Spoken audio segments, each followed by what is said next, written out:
Just a week after the Tourist Trophy, we went to Monza for the Italian Grand Prix. The drivers paid lip service to fuel economy. They were driving not a new, smaller still Cooper, but BP midget cars powered by tiny two-stroke engines.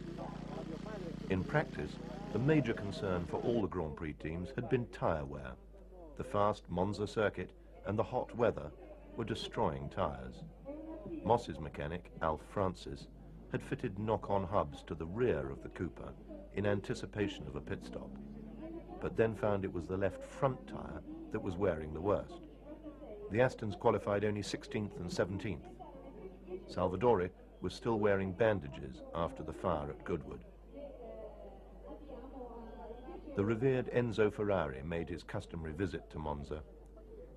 The Commendatore is seen at Grand Prix only once a year, and that's practice for the Italian Grand Prix.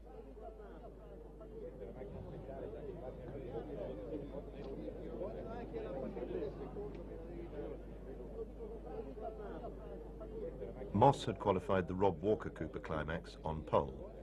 Second was the Ferrari of Tony Brooks, and third was Jack Brabham in the Works Cooper Climax. The Ferraris of Gurney, Hill and Jean Debien were 4th, 5th and 6th. If any circuit was to favour the Ferrari, it was Monza. They had more power, but they didn't have the Cooper's road holding.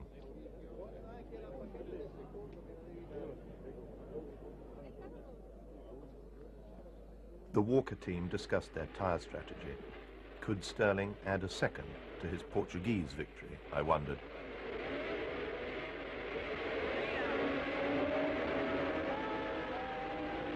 When the flag dropped, blue smoke poured from Brooks's Ferrari.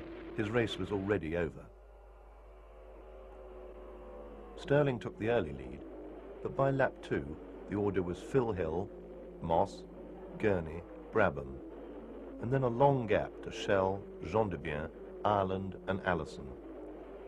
The Astons were going better than they had in practice, but were still well down. Soon Moss was tightly sandwiched between the Ferraris of Hill and Gurney. Stirling had brief spells in the lead, but was generally happy to be in the slipstream of a powerful Ferrari. The third Ferrari of Allison joined this trio. Brabham had dropped to 5th.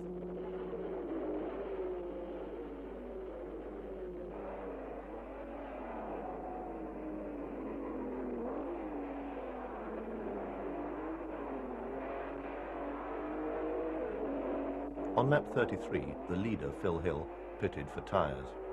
In the next few laps, the other Ferraris all did likewise. After the Ferrari pit stops, Moss held a good lead over Hill and Brabham, who'd been promoted to 3rd. The Ferrari team expected Moss to pit, but he didn't. He cheekily tucked into the slipstream of Allison's Ferrari instead of lapping it.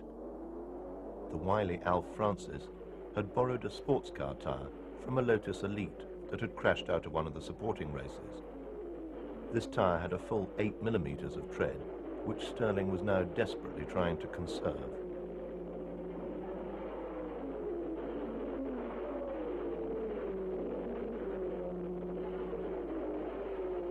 David Brown was unimpressed.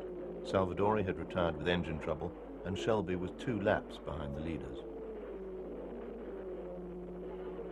By running at a pace fast enough to prevent the Ferraris catching him, but slow enough to conserve his tyres, Stirling Moss won a convincing tactical victory, 47 seconds ahead of Phil Hill's Ferrari.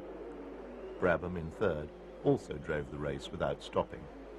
So with only the US Grand Prix remaining, Brabham led the championship with 31 points, from Moss with 25.5 and Brooks with 23.